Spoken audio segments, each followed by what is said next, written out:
Hai, hello, Assalamualaikum. Hari ni aku nak bercakap pasal sebuah filem horror yang aku tonton dekat Netflix. Tajuknya ialah Chromoleo. Okey, aku tak tahu, aku rasa macam filem ni macam mengarut sikit sebab aku tak pernah dengar apa pasal legenda Chromoleo ni. Aku tak tahulah dekat Indonesia banyak sangat hantu-hantu dekat sana. Aku rasa dia patut buat satu buku glossary pasal hantu lah kot, supaya kita ni boleh faham. Tapi Chromoleo ni adalah sesuatu yang bagi aku agak mengecewakan lah. Selepas aku sendiri dah rasa yang Indonesia dah sampai ke satu tahap di mana dia dah sampai ke satu tahap di mana berlakunya kelesuan terhadap filem-filem horror sebab terlalu banyak sangat keluar. Okey, baik, aku nak bercakap pasal filem Chromoleo ni yang mana aku tonton dekat Netflix. Tapi sebelum itu kita intro.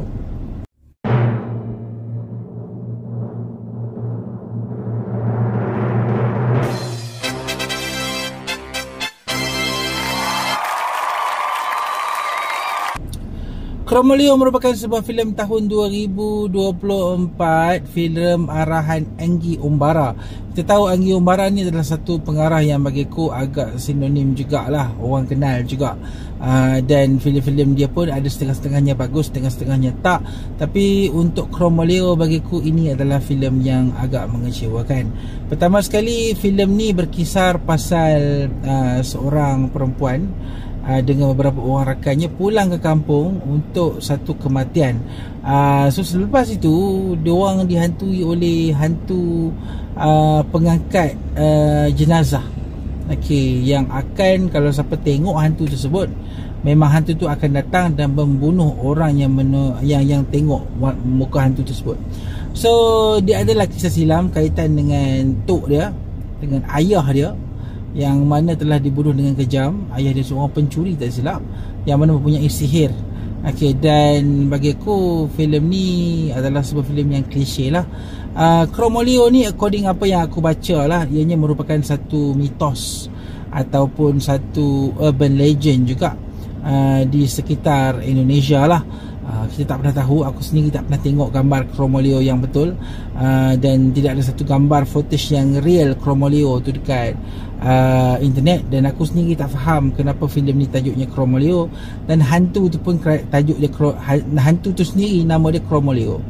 Tapi itu satu benda yang lain lah. Okay, tapi bagi aku, bila kita nak adapt sesuatu yang kecil, satu mitos yang kecil tak pernah didengar orang, ke sebuah filem yang akan dipertontonkan kepada semua orang, aku rasa filem tu seharusnya jadi lebih open to fictionalized world. Bagus dalam filem ni memang dia follow benda tu lah. Banyak benda-benda tentang Chromoleo ni difictionkan dengan pengembangan karakter yang bagi aku tak berkait langsung dengan Chromoleo yang legend, urban legend tu. Dia lebih kepada fresh start of a franchise. Cuma sayangnya bila aku tonton filem Chromoleo ni, aku rasa yang filem ni tidak ada sesuatu yang menarik untuk dipertontonkan, untuk membuatkan aku puas, untuk membuatkan aku rasa yang movie ni adalah sesuatu yang berbeza. Tidak ada sesuatu yang menarik, melainkan filem ni hanyalah filem-filem yang memaparkan brutality, keganasan yang menjadi satu trend sekarang dekat Indonesia.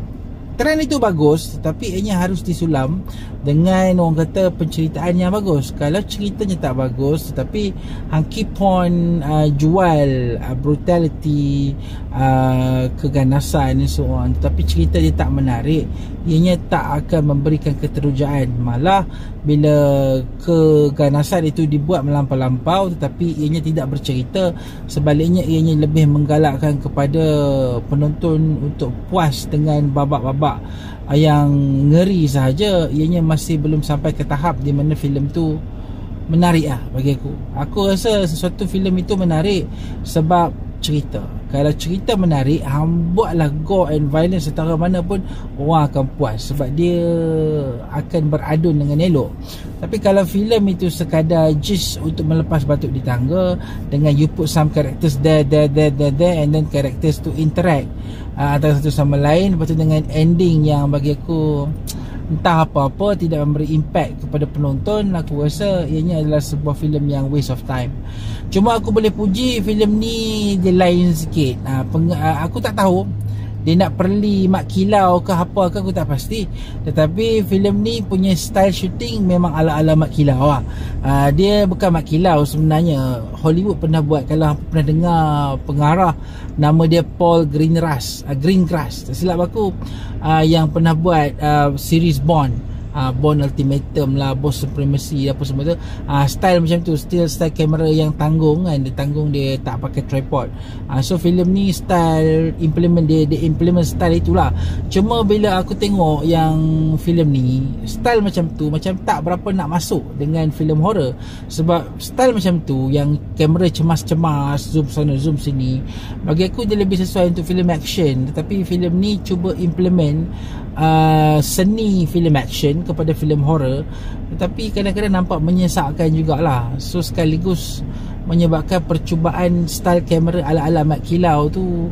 Mak kilau lah senang, sebab kalau hampa tengok filem ni pun hang akan teringat mak kilau lagi berbanding dengan series Bond. So aku rasa filem ni aku bagi 2 bintang saja. Sebab filem yang bagi aku hanya sekadar mengisi filem-filem horror yang ada di Indonesia sekarang, tak menarik mana. Itu sahajalah kot. Assalamualaikum.